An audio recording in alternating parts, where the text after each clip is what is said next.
Welcome back to our adventures in Ireland. In this video we take a look at a historical site.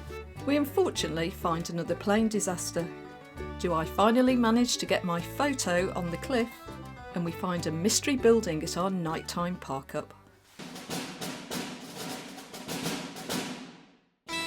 Welcome to GetawayGeese. We are Stu and Jane, and with Harry, our Ford custom auto camper, we share our adventures. So join us in this our rough guide series to campervanning in Ireland. In the last episode we stopped at Ballinskellig's pier and we have woken up to spectacular skies.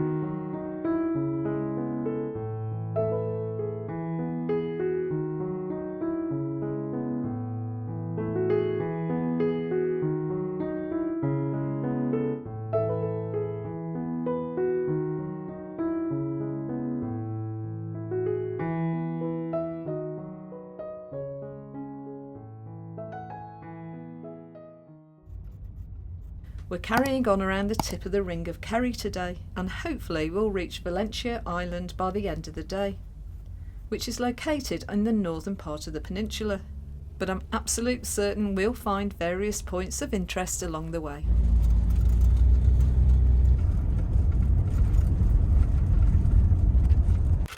And the first pit stop is the prehistoric site at what's called Coombe Wedge Tomb. Apparently there are about 400 similar sites in Ireland. Unfortunately this is one of those roads where we have to reverse our way to get out. You're going to be a dumb hand at reversing.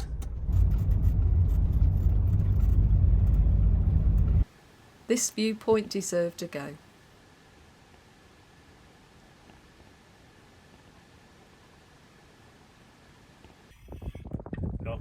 That's all you get. Wow!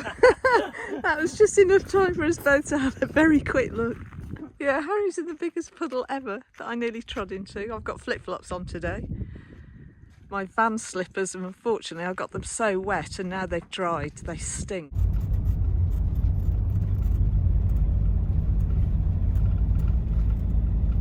We decide to take a side road to get a better view of the islands. Proceed 3 kilometres on the current road to your destination. Okay, so we just parked up overlooking the Skellig Michael, which is the where the monastery is effectively, or the monks went. I don't know if there's a monastery, the monks went. So that's the little Skellig to the right. As you say, there's 2 islands. The monastery's on the left-hand side one. Beehives apparently right at the top that they used to keep. But they lived in, because we thought the beehives were beehives, but actually it's a term because they lived in stone-shaped beehives. Well, apparently they're quite well known around Ireland, and they wanted a dwelling that was both functional and spiritual. And they think that because there was the remains of 6 of these beehives, right, and they believe it housed typically between 2 to 3 monks at a time and was used mainly as sleeping quarters, and one may have been used as a library, etc. Right. But they think that there were no more than 12 to 13 monks lived on the island at one time. Yeah. So, and they're obviously designed in a dome shape, like a beehive shape. It probably withstands the weather and. Yes, I mean it looks big. It's about 54 acres of rock, I think. It's a very remote island, you know, for 10 or 11 monks to live out there. It must have been It's really incredible. harsh. So How you getting, there's no sort of trees on there, so there's no wood for burning. So everything they needed, they probably had to get in, other than, maybe some stuff they would maybe have harvested on there, but it must have been pretty harsh going, I would imagine. Apparently a lot of the islands off the west coast of Ireland have early Christian monasteries because they were favoured because of their isolation, and the abundance of rock for construction. So this is a memorial for an air disaster in World War II, where a Liberator crashed off the Skellig Michael. That's one of the islands out there, the larger island where the monks were. It crashed off there, killing, I think, all. I don't think anybody was rescued. Yeah, they were lost while on patrol out in the Atlantic. While it's not known for certain where they went missing, because their bodies were never recovered, there were reports from staff of the Irish lighthouse on the famous island Skellig Michael, that they believed an aircraft had hit the upper parts of the rugged island. Oh wow. So if you're into your walking, the Skellig Way has got several trails here, depending on how far you want to go. And we get back onto the main route, and once again we wonder if these cows realise how lucky they are to have a view like that.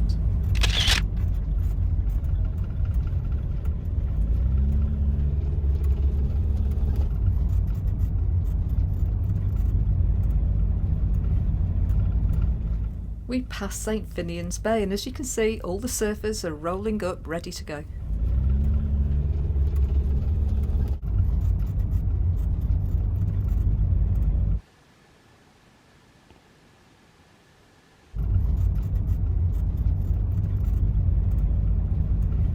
Our next stop is Kerry Cliffs, which is a private site, and it costs €5 to enter.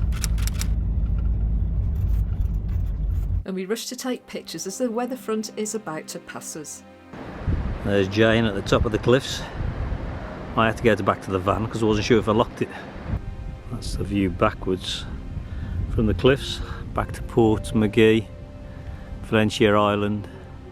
Kerry Cliffs is a privately owned site, and it's a family-run business by the O'Donoghue family from Port Magee. And the views, as you would expect, are spectacular.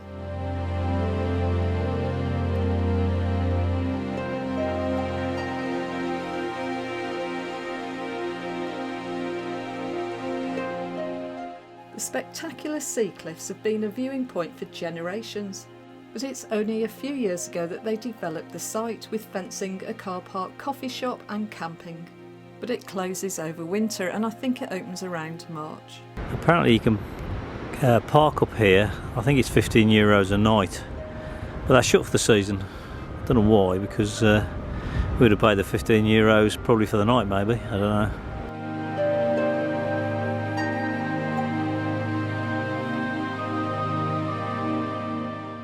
This little Jack Russell must belong to the site.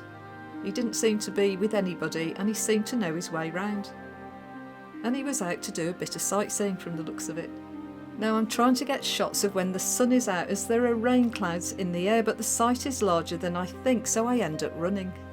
I've just run all the way from the other side to get the picture, because the sun was out and the bloody thing has just gone behind the cloud.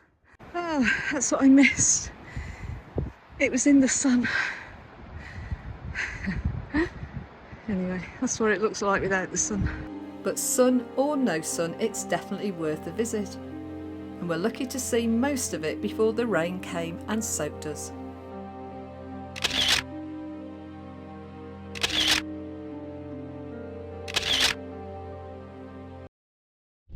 A few miles up the road and we arrive at Port Magee, and we've decided to treat ourselves to lunch.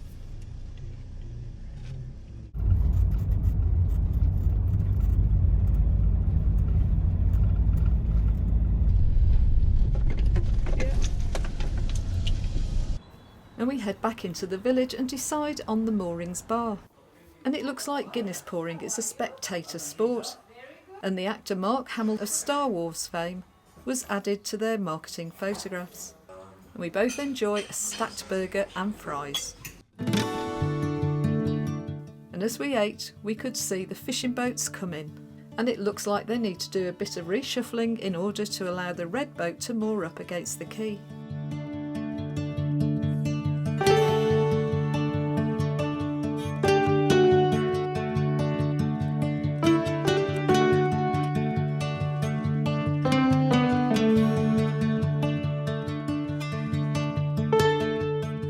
And as we walked back out of the bar, we saw this fisherman sorting his shellfish out, and the seagulls seemed to be having easy pickings at this restaurant.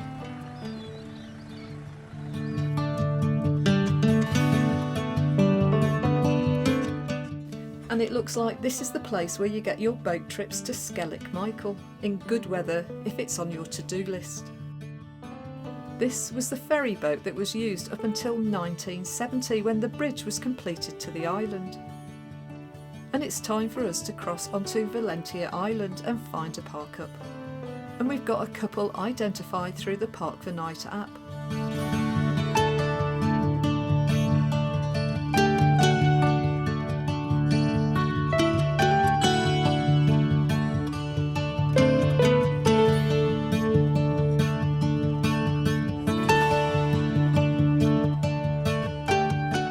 The one we're going for is a remote location near St Brendan's Well.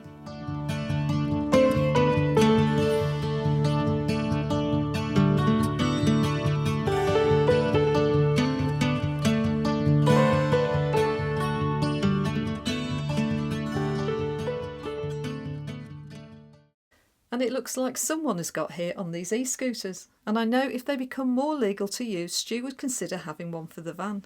Now whilst we're parked here absolutely fine, Stu wants to go a bit further down the track. But because it's got a lot of potholes, we go and check it out first.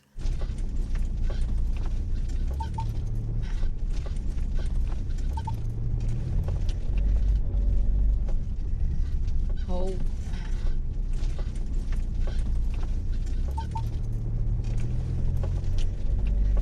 Fantastico.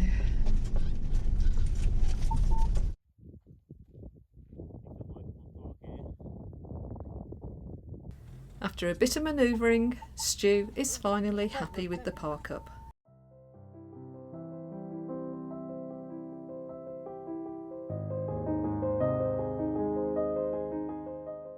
Valentia Island was really important to the modern age of communication. The first transatlantic telegraph cable was laid in 1858, and the cables connected Ireland to Newfoundland, and it only operated for 3 weeks. Subsequent attempts in 1865 and 1866 were more successful, and it was active until 1965. Before 1866, it took 2 weeks to send a message to America, and afterwards it was instantaneous. It placed Valentia Island and the neighbouring villages at the centre of global engineering and communications.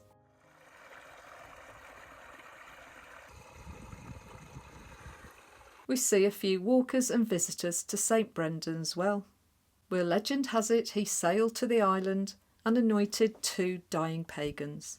It's now a spot for pilgrims to come to, with occasional ceremonies still being held here.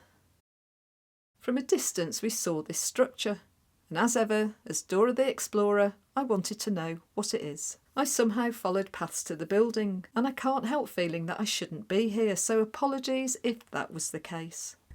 I have no idea what is over here, but I'm going to go and have a look because, if nothing else, I'm a nosy cow.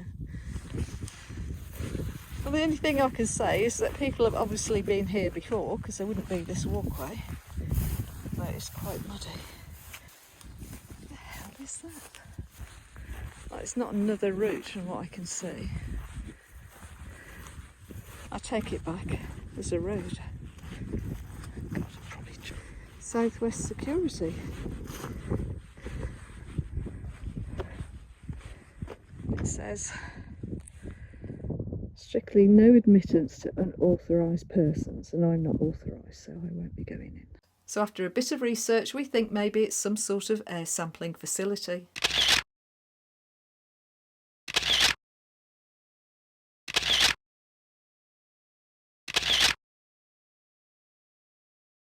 With dramatic skies, we turn in for the night. We've brought many things with us from home, comforts, but this is my toy. This is the most vile. Hunting at night, flies. Oh, the smell is absolutely vile. The smell of a fly frying.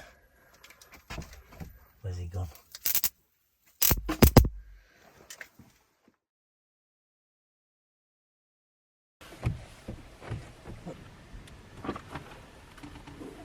We're still drying clothes from yesterday's shower, but today looks like a nice fresh day. What a great place. Very remote. Had a different feel to it last night. We felt in a very barren landscape last night. It wasn't barren, but it's certainly isolated, let's put it that way. The cloud formation is just brilliant. It's supposed to be a partial eclipse tomorrow morning, so whether we'll capture that, I don't know. We're getting towards the end of this peninsula. Probably got another couple of nights, I reckon, that we could stay on. We could get off immediately if we wanted to, but I think we'll probably stop for a couple of more nights. We've got to go and get some laundry done. Jane's got to go and wash her hair properly. So we're going to try and find a swimming pool, I think is the answer to that one. Skies are just gorgeous. Stunning. Over there is the Dingle Peninsula. So that's the last of the big peninsulas we got to go on. I didn't sleep so well last night. Well, I slept solid up till about 3 o'clock in the morning, and whatever reason. The problem is I have, as soon as I get disturbed, I rarely get back to sleep again, which is it's a bad habit. So tech comes out, start watching tech, and 3 o'clock turns into 4 o'clock, turns into 5 o'clock, turns into 6. I think I turned over for about an hour and a half and then woke up at that point. Quite dangerous fishing, although people do fish here. There's signs back there about how dangerous it is on fishing and that. I'm going to go dinosaur hunting this morning. We'll tune in to the next episode to see if Stu delivers his promise of dinosaurs.